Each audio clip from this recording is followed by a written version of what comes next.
નમસ્કાર મિત્રો, આજે 5 જુલાઈ 2025 શનિવાર આજે વાત કરીશું આજે અન્ય મહત્વની યોજનાઓની। તે પહેલાં ચેનલમાં નવા છો તો ચેનલને સબસ્ક્રાઇબ કરી લો જેથી તમને આવી જ યોજનાઓની માહિતી મળતી રહે। કૃષિ ડ્રોન યોજના ચાલુ।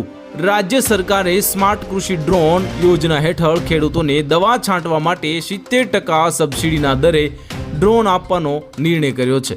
તો કૃષિ વિભાગની વેબસાઇટ પરથી ઓનલાઈન અરજી શરૂ કરવામાં આવી છે મિત્રો। તો શરૂઆતમાં 12 જિલ્લાઓ કવર થશે। વાત કરીશું મહત્વની યોજનાઓની તો એપીએમસી સીધી વેચાણ છૂટ। એપીએમસી અધિનિયમમાં સુધારાથી હવે ખેડૂત સીધા વેપારીઓને પાક વેચી શકશે અને માર્કેટ ફી ઓછી થશે અને મિડલમેન વગર ભાવ મળશે, એટલે કે જે વચેટિયાઓ હોય એના વગર જ ભાવ મળશે। અને રાજ્ય સરકારે ખેડૂતો માટે માર્ગદર્શિકા પણ બહાર પાડી છે। વીજ બિલ માફી યોજના લાગુ। પાવર લૂપ પેરાલિસી યોજના હેઠળ વીજ વિભાગે 5 એકરથી ઓછી જમીન ધરાવતા ખેડૂતોના જૂના વીજ બિલ માફ કરવાનો નિર્ણય લીધો છે મિત્રો। એટલે તમામ ખેડૂતોનો એવા ખેડૂતો મિત્રોને જે લોન માફ થઈ જવાની છે, હવે માત્ર નવો બિલ ભરવાથી જ વીજ પુનઃ શરૂ થશે।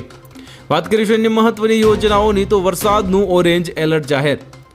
આઈએમડી વિભાગે બનાસકાંઠા, પંચમહાલ અને મહીસાગર, દાહોદમાં આગામી 4 દિવસ માટે ઓરેન્જ એલર્ટ આપ્યું છે। ભારે વરસાદથી નદી નાળા વહેતા થઈ શકે છે અને ખેડૂતોને પાક બચાવવાની અને ખાતર વહેલી વ્યવસ્થા કરવાની સલાહ આપવામાં આવી છે। રમત કૂદના સાધનો પર જીએસટીમાં ઘટાડો કરવામાં આવ્યો છે। શાળાઓ અને ગ્રામ વિકાસ કેન્દ્રો માટે ઉપયોગી રમતોના સાધનો પર જીએસટીમાં 18%માંથી 5% પર લાવવામાં આવ્યો છે। ગામડે તાલીમ કેન્દ્રોને રાહત મળશે અને વિધાનસભામાં આ નિર્ણયને બહુમતીથી પસાર કરવામાં આવ્યો છે। વાત કરીશું અન્ય મહત્વની એક યોજનાઓની તો ખાતર અને બીજની તાત્કાલિક સપ્લાય।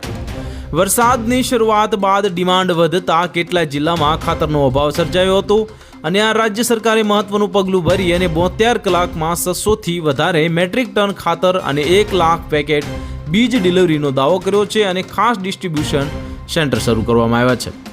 વાત કરીશું એક મહત્વની યોજનાઓની તો સૌર ઉર્જા પંપ યોજના માટે નવી સબસિડી જાહેર કરવામાં આવી છે। ખેડૂતો માટે સૌર પંપ પર મળતી સબસિડી 75,000 રૂપિયાથી વધારીને ₹1.2 લાખ કરવામાં આવી છે। તો હાલ યોજના હેઠળ ખેડૂતને માત્ર 20% અંશદાન કરવું પડશે અને રાહત એફસીએલઈ વીજથી દૂર આવેલા વિસ્તારમાં પણ આ યોજના વધુ અમલમાં લાગુ પડશે। તો હાલમાં ટ્રેન્ડિંગના અખબારની વાત કરીએ તો કપાસના ભાવમાં વૃદ્ધિ થઈ છે। ગુજરાતના મુખ્ય માર્કેટ યાર્ડમાં કપાસના ભાવમાં ₹8,500 પ્રતિ ક્વિન્ટલ થયા છે અને સ્થાનિક અને વિદેશી ડિમાન્ડ વધતા ભાવમાં 7% ઉછાળો આવ્યો છે। આ વેપારીઓ માને છે કે ભાવ હજી વધી શકે છે। નવી નિકાસ પોલિસી જાહેર। ગુજરાત સરકારે નવી કૃષિ નિકાસ નીતિ જાહેર કરી છે, જેમાં મગફળી, ડાંગર અને જીરું જેવા પાક માટે નવી લોજિસ્ટિક્સ સબસિડી અપાશે। ખેડૂતોને વધુ ભાવ અને નિકાસ માટે સરળતા મળશે। નવી પોર્ટ લિંક યોજનાનો પણ સમાવેશ કરવામાં આવ્યો છે। વાત કરીશું એક મહત્વની યોજનાની તો ખેડૂત હેલ્પલાઇન હંમેશા શરૂ। ખેડૂતો માટે નવી હેલ્પલાઇન નંબર 1800-233-4001 ચાલુ કરવામાં આવ્યો છે।